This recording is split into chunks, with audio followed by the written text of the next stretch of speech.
नमस्कार दोस्तों, मैं Nagnath Sawant concert flute maker from Dombivli Mumbai Maharashtra से।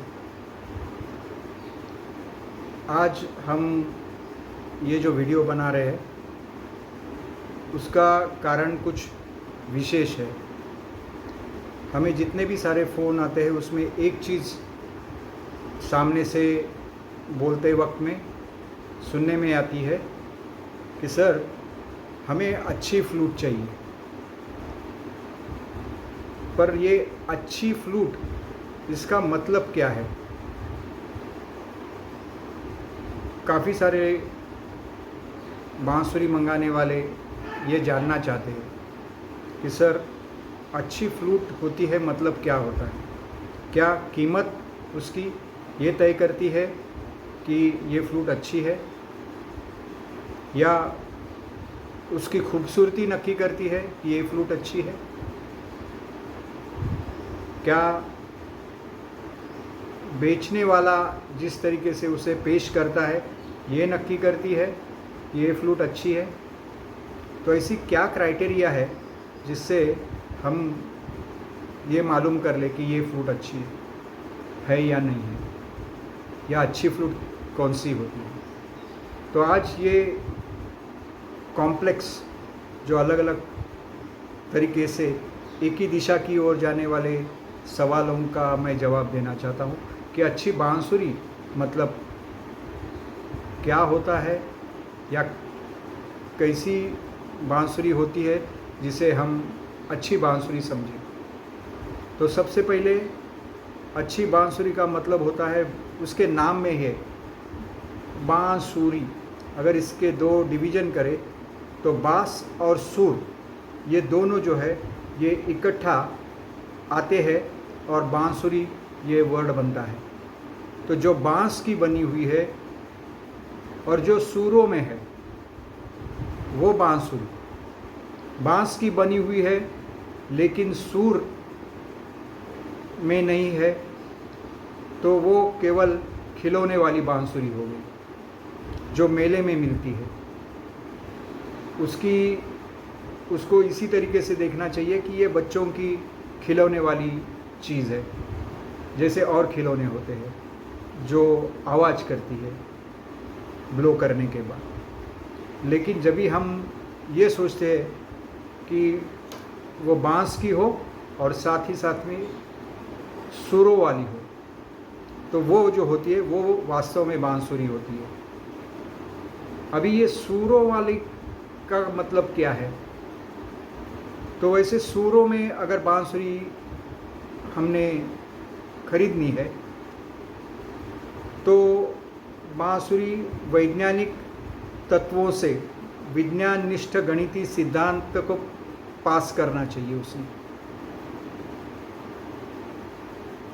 बजाते वक्त में जो स्केल की बांसुरी है, वैसे तो 24 स्केल की बांसुरी आती है, उसकी लंबाई, उसकी गोलाई मतलब इनर डायमीटर, आउटर डायमीटर, उसकी लंबाई, ये सारी चीज़ें मायना रखती है, क्योंकि वो गणितीय सिद्धांत के लिए बहुत बांसुरी बनाते वक्त में गणितीय सिद्धांत के लिए उस पर खरी उतरती है। तो बात ऐसी होती है कि दिखने में तो, या हम सुनते हैं कहीं पढ़ते हैं कि सी शार्प स्केल की बांसुरी 18 इंच लंबी होती है और हमने सीखना उसके ऊपर चाहिए। अभी इस 18 इंच की लंबाई ये कोई डेफिनेशन नहीं है अच्छी बांसुरी का, ये और क्राइटेरिया में का एक क्राइटेरिया है। तो उसका डायमीटर 18 mm का होना चाहिए, 18.2 होना चाहिए, 1 mm कम हो ज़्यादा हो, तो उसमें से सी शार्प की बांसुरी ज़रूर बनती है। बनाने वाले का ये कुशलता है कि वो भले 18 अगर गणितीय सिद्धांत से बनाया जाता है 18 mm का डायमीटर, तो 18.2 होने के बाद उसने क्या करना चाहिए वो बनाने वाला खूब जानता है। तो ऐसी बांसुरी जब भी होती है तो, और अगर वो सी शार्प स्केल की है तो उसके साज अभी बजेगा तो दो चीज़ों से उसे टैली करवाना पड़ेगा कि बांसुरी में सा जब भी बजेगा तो वो तानपुरा के सी शार्प से मैच करता हो। तानपुरा से निकलने वाले स्पंदन तार के वाइब्रेशन और बांसुरी के जबकि वो सी शार्प की है तो वो उसमें से निकलने वाले वाइब्रेशन फ्रीक्वेंसी के तौर पे मैच होने चाहिए, यानी एक आवाज़ दूसरे वो आवाज़ से, तानपुरा की आवाज़ से मिलना चाहिए, उसमें कोई डिफरेंस महसूस नहीं होना चाहिए कान के लिए।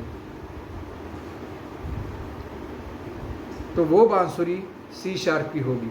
अगर हम इसे स्केल पे देखना चाहे, जो ऐप मिलते हैं, तो जब सी शार्प स्केल की बांसुरी जब भी सा के कंपन सा बजाया जाएगा तो उसकी फ्रीक्वेंसी मीटर में 554 हर्ट्ज होनी चाहिए। फिर रे की फ्रीक्वेंसी 622, फिर ग की फ्रीक्वेंसी 698 ऐसी होनी चाहिए। तो इसका कोई सिद्धांत होता है।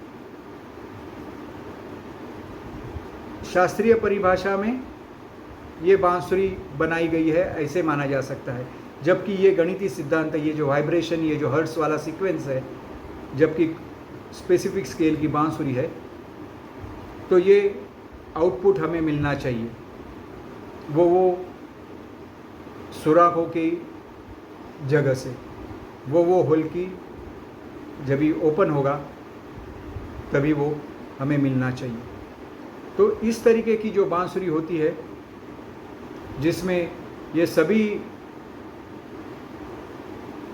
जो छेद है उसमें से जो वाइब्रेशंस या उसमें से जो फ्रीक्वेंसी आएगी वो गणितीय सिद्धांत के में वो ठीक उतरती है, तो ही वो बांसुरी सुरीली होती है। वरना वो बिगड़ी हुई बांसुरी जिससे ना बजाने वाले को आनंद, ना सुनने वाले को मज़ा, तो ऐसी बांसुरी सिर्फ खिलौने के जैसी मानी जानी चाहिए। बांसुरी जो होती है, एक तो उसका बाम्बू स्ट्रेट होता है तो ज़्यादा अच्छा है, उसका जो थिकनेस है वो बिल्कुल पतला अगर हो तो वो कंपन करेगा, ज़रूरत से ज़्यादा कंपन होगा तो सुरों में भी थोड़ा सा सुर थोड़े से हिल सकते हैं, डिज़ायर फ्रीक्वेंसी शायद हो सकता है नहीं मिले, या थोड़ी सी बेसुरी भी लगे। और बहुत ज़्यादा भी जाड़ा होना ये भी ठीक नहीं, एक तो वज़न भी तो बढ़ेगा, और अगर आपको देर देर तक बांसुरी बजानी है तो पकड़ में भी थोड़ी सी गड़बड़ हो सकती है। आपको मार्केट में अगर देखोगे तो आपको 800 रुपया, 1000 रुपया, 1200 रुपया, 1800 रुपया, 2200 रुपया, ये रेंज में बांसुरी मिलती है जो सी शार्प की होती है। तो कन्फ्यूजन होना बहुत संभव है कि एक ही स्केल की बांसुरी ये इतने अलग अलग रेट में क्यों। अभी ये बेचने वाले के अपने मन की बात है कि वो अपना प्रोडक्ट क्या कॉस्ट में बेचना चाहता है, लेकिन ये नक्की है कि अगर बाम्बू अच्छा इस्तेमाल किया गया हो, जो सिद्धांत के अनुसार हो, बांसुरी की लंबाई परफेक्ट हो, उसके सुराग स्पेसिफिक मेजरमेंट्स के हो, वो तानपुरा के साथ में मिली जुली हो, उसकी बून, उसका जो स्ट्रक्चर है, बेसिक स्ट्रक्चर है, अंदरूनी बात जो है वो बजाते वक्त में पता चलता है। जब कोई नया होता है तो शायद ही वो कुछ इसे समझ पाएगा। तो वो जो बांसुरी होती है जो तानपुरा के साथ में मिलती है, तानपुरा के जो स्केल है उसके साथ में जब भी बांसुरी की जो स्केल है वो मिलती है, तभी वो बांसुरी अच्छी बांसुरी करके मानी जाती है। और जो इसमें खरी नहीं उतरती, जो इसमें सटीक नहीं बैठती, वो बांसुरी आप ये समझ के चलिए कि वो ना ही बजाए तो अच्छा है। क्योंकि बांसुरी बजाते वक्त में या कोई भी संगीत में जिसको रुचि है, जो सीखना चाहता है, तो वो ये जानता है कि ये संगीत की एक साधना होती है। ये बहुत बड़ा समुंदर है। पूरी ज़िंदगी निकल जाए या ऐसी कई ज़िंदगियाँ निकल जाए तो भी वो जैसे जैसे आगे जाएगा वैसे वैसे उसे एहसास होता है सीखने वाले को कि वो अभी भी विद्यार्थी दशा में ही है। तो जब भी वो सीखने की कोशिश करता है तभी वहाँ दो चीज़ें मौजूद होती है। एक, जो बजा रहा है या सीख रहा है, बजाने की कोशिश कर रहा है, तो वो प्लेयर, बजाने वाला, और जो बज रहा है, वो साधन। जो बजा रहा है वो साधना करने वाला है और जो बज रहा है वो साधन है, इंस्ट्रूमेंट है, साधन है। जैसे और भी इंस्ट्रूमेंट है, हारमोनियम है, गिटार है, तबला है, या जो भी है वो इंस्ट्रूमेंट है। वैसे ही बांसुरी भी एक इंस्ट्रूमेंट है, इंडियन इंस्ट्रूमेंट है।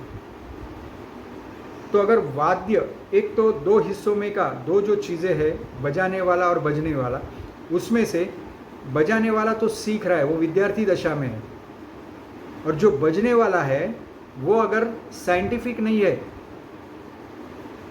शास्त्रों के अनुसार नहीं बनाया गया है, यानी उसमें कुछ भी तो मिलावट है, कुछ भी तो गड़बड़ है, तो साधक भी जो है वो भी नया है और जो साधन है वो भी ठीक नहीं है। तो ये कॉम्बिनेशन इम्प्रूवमेंट के लिए कोई स्कोप नहीं छोड़ता। उसमें अगर ऐसा हो कि साधक जो बजाने वाला है, जो साधना करने की तमन्ना रखता है, कोशिश कर रहा है, विद्यार्थी दशा में है, वो ठीक नहीं है, वो अभी सीख रहा है, लेकिन वो जो प्ले कर रहा है, वो जो इंस्ट्रूमेंट है, वो अगर परफेक्ट है, वो अगर डिज़ायर्ड फ्रीक्वेंसी वेवलेंथ डिलीवर कर रहा है स्वरों के अनुसार, तो एक साइड तो परफेक्ट हो गई। ये जब भी परफेक्ट है तो साथ ही साथ में साधना करने वाली व्यक्ति जो बजा रही है उसके कान भी तैयार हो रहे हैं, उसके कान भी तैयार हो रहे हैं। वो समझ पा रहा है कि ये फ्लूट मेरी सी शार्प की है तो इसमें सा ऐसे बजता है, रे फ्रीक्वेंसी ऐसे है, ग की फ्रीक्वेंसी ऐसे है। धीरे धीरे धीरे वो ब्लोइंग भी सीख रहा है, वो फिंगरिंग भी सीख रहा है, उसके कान भी तैयार हो रहे हैं। अच्छा, वो जब भी सीखता है, अगर वो किसी गुरुजी के पास सीख रहा है तो गुरुजी उसको बताने वाले हैं, ये बात तो नक्की है कि ये बिल्कुल सही था, ये बहुत अच्छा था और ये इसके ऊपर काम करना पड़ेगा। लेकिन अगर वो YouTube पर सीख रहा है, सीखने की कोशिश कर रहा है, तो वो एक ही तरफ से है, उसको कोई सुन नहीं रहा है, वो ही खुद सुन रहा है, समझ रहा है, कोशिश कर रहा है, लेकिन उसकी कोशिश कामयाब हो रही है या नहीं हो रही है वो बताने वाला कोई नहीं है। तो ऐसे में अगर उसकी बांसुरी सुर वाली हो, सटीक हो, तो उसका आधा काम तो वही हो गया। फिर तो उसे खाली ब्लोइंग की प्रैक्टिस करनी है, उसको फिंगरिंग की प्रैक्टिस करनी है, और साथ ही साथ में उसको सुन सुन के उसकी मेमोरी ये याद करती जाएगी कि ये बांसुरी का कौन सा स्वर बज रहा है। शुरुआत में तो वो अपनी बांसुरी बजाते वक्त में सीख लेगा, धीरे धीरे उसमें ये क्षमता आ जाती है कि कोई दूसरा बजा रहा है तो वो कौन से स्केल की बांसुरी इस्तेमाल कर रहे हैं। तो ये डेवलपमेंट जो होती है वो आपको, जब भी आपकी बांसुरी अच्छी है, जो अच्छी वर्ड है उसमें फिट बैठती है, तो ये सीखने का प्रोसेस जो है वो ज़्यादा आसान हो सकता है। तो अच्छी बांसुरी वो होती है जो इन तमाम परीक्षाओं में पास होती है। हम तो चाहते हैं कि हमारे पास से हम आपको बेहतर से बेहतरीन बांसुरियाँ बना के देंगे, ताकि जो ऑलरेडी बजा रहे उन्हें तो उसका आनंद मिले ही, लेकिन जो सीख रहे हैं उनको भी उनका आधा काम सीखने का अपने आप अच्छी बांसुरी होने के वजह से पूरा हो जाएगा। तो कीमत के ऊपर बांसुरी खरीदी नहीं करनी चाहिए कि इसकी कीमत ज़्यादा है तो बहुत अच्छी होगी। ये भी नहीं है कि ये दिखने में खूबसूरत है तो बहुत अच्छी होगी, इसके धागे बड़े रंगीन है ये भी बहुत बढ़िया होगी, ऐसे नहीं है। चाहे आप किसी के भी पास से लो, आप भारतवर्ष में काफ़ी लोग बांसुरियाँ बना रहे हैं, अच्छे लोग बना रहे हैं, तो आप किन्हीं के पास से बांसुरी ले सकते हो, तो ऐसी बात नहीं है। लेकिन उसकी परीक्षा इस तरीके से होनी चाहिए, आपको मालूम होना चाहिए कि मैं क्या खरीद रहा हूँ, मैं क्या ले रहा हूँ, क्या ये लेने से मेरी जो सोच है बांसुरी के बारे में, क्या वैसे ही मुझे बांसुरी मिलेगी, ये जानना बहुत ज़रूरी है। तो सिर्फ बाहर से कैसी दिखती है, सिर्फ कैसे सस्ते में मिल रही है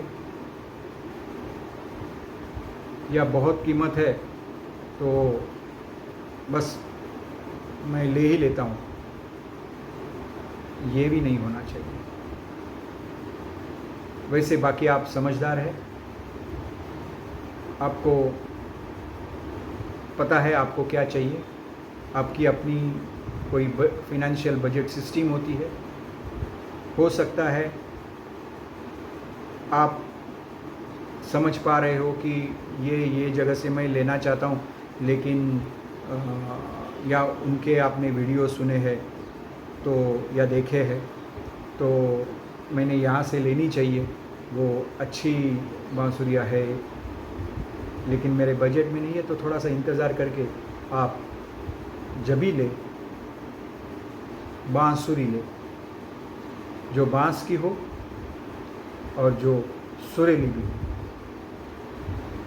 तो उम्मीद करता हूँ कि मैंने जो कोशिश करी है आपको समझाने की, उसमें आपके विचारों को एक दिशा मिली हो। जहाँ तक बांसुरी खरीदने का सवाल है, बांसुरी समझने का सवाल है, तो आपके इसके बावजूद कहीं आपके कोई सवाल हो बांसुरी के बारे में, तो आप मुझसे व्हाट्सएप के माध्यम से ज़रूर संपर्क कर सकते हो। जहाँ तक मेरा नॉलेज है, मैं मेरा नॉलेज आपके साथ शेयर करने के लिए उत्सुक रहूँगा। जो चीज़ मुझे नहीं पता है तो वो भी मैं जानकारी लेके आप तक पहुँचा दूँगा। पहले एनालिसिस करूँगा और फिर आपको उसमें ज़रूर मदद करूँगा।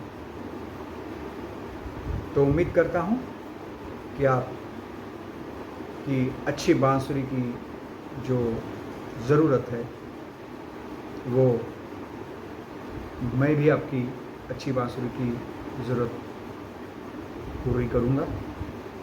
हमारे कृष्णाई फ्लूट्स में हम वो वाली जो अच्छी बांसुरी होती है वही बनाते हैं, तो आप ज़रूर मुझसे संपर्क कर सकते हो। मेरा मोबाइल नंबर डिस्क्रिप्शन में लिखा हुआ है, आप मुझे स्ट्रेट कॉल कर सकते हो या आप व्हाट्सएप के माध्यम से मुझसे कम्युनिकेट कर सकते हो।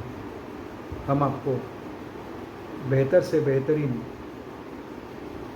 बांसुरी देने का आश्वासन देते हैं। धन्यवाद। Thank you very much. Thank you.